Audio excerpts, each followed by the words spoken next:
একদম লাল লাল করে আগুনে পুড়িয়ে প্রস্তুত করা হচ্ছে চিকেন গ্রিল।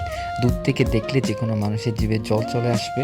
তো আমিও ঢাকায় যেহেতু এসেছি, ঢাকার মধ্যে চিকেন এই গ্রিলটা না খেলে তো আর হয় না, তাই চলে আসলাম একটা রেস্টুরেন্টের মধ্যে। এখানে এসে আমি গরম গরম চিকেন গ্রিল অর্ডার করে দিয়েছি। যিনি গ্রিল প্রস্তুত করে তিনি আমার জন্য গরম থেকে বড় সাইজের একটা চিকেন গ্রিল কেটে প্রস্তুত করতেছে। তো মোটামুটি আমার জন্য তিনি প্লেটের মধ্যে সব কিছু সাজিয়ে রেডি করে দিয়েছে। এখানে গ্রিল দিয়েছে, 2-3 রকমের সস দিয়েছে এবং সে সাথে পরোটা দিয়েছে এবং তান্দুরি রুটি দিয়েছে। বলতে গেলে জিভের মধ্যে জল চলে আসছিল। তো যেই কথা সেই কাজ, মনটা আর সইছিল না। তো সেজন্য তাড়াহুড়া করে খাবারটা টেস্ট করার জন্য বসে গেলাম। খেয়ে দেখতেছি কেমন লাগে। ওফ, আসলেই খাবারটা খুব অসাধারণ জোস হয়েছে।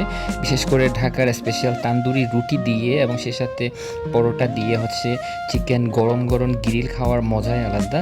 তো আমি একদম চেটে পুটে সবগুলো দিয়ে টেস্ট করে নিচ্ছি, কারণ ওইখানে 2 থেকে 3 রকমের সস আছে।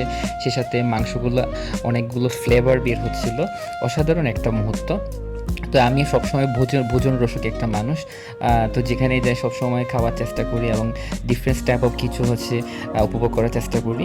তো দেখলাম সব কিছু মিলিয়ে খাবারটা অসাধারণ ছিল। তো আপনারা যারা এই ধরনের চিকেন গ্রিল এবং চিকেন তান্দুরি, চিকেন চাপ পছন্দ করেন, আপনারা চাইলে বিভিন্ন রেস্টুরেন্টে গিয়ে এই ধরনের ট্রাই করতে পারেন। আমি ঢাকার মধ্যে একটা রেস্টুরেন্টে এসেছি, মোটামুটি অনেক ভালো। তারা বিভিন্ন ধরনের সস এবং বিভিন্ন ধরনের খাবার দিয়ে চিকেন গ্রিলটা তৈরি করে দিয়েছে। তো আমি অত্যন্ত খুশি।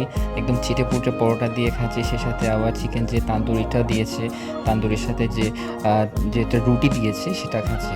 অনেক বড় বড় সাইজটা, তো বলতে গেলে অনেক সুস্বাদু।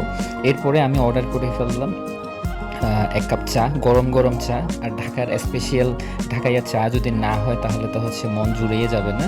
তো আমি যে রুটিটা অর্ডার করেছিলাম তান্দুরি, সেটা দিয়ে চা দিয়ে ভিজিয়ে ভিজিয়ে খাচ্ছি। ঢাকাইয়া চা যদি আপনারা না খান তাহলে মিস করবেন।